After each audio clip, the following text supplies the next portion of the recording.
Jesus, the only one who can forgive sins, was willing to forgive her sins, but not just to forgive her sins, but to declare peace over her. Go in peace. How many of you would love to go in peace? You would love for peace to govern your life. Not a circumstance, not a job, not a situation, not an upbringing. Peace govern your life. To rejoice in the Lord always. Now, rejoice already is a word that means do it again, right? Rejoice, not just joyce. It doesn't say joyce in the Lord. And then he says, do it again, always. So always doing it again. Doing what again? Rejoicing. So one of the things that I've been learning when I approach the Father, the first thing that I always say, Lord, I thank you for Jesus.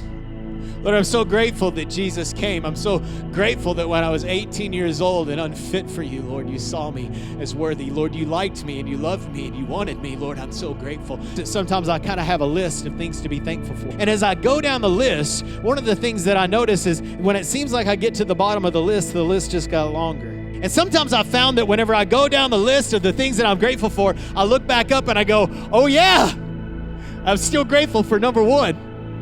What am I doing? I'm rejoicing. See, thankfulness kind of puts a vacuum inside of us where it's just like, God, I thank you. Some of you have never entered that vacuum because you haven't really taken the time to sit down and check out of what's going on and just check in to what God has done and what God is saying. And I would invite you to enter into that rejoicing always, that it becomes a staple on your lifestyle, that it becomes part of your posture. Don't be anxious about anything, but in everything, by prayer and petition with thanksgiving. We don't come together with our prayers with frustration. When you pray and petition, do it with what?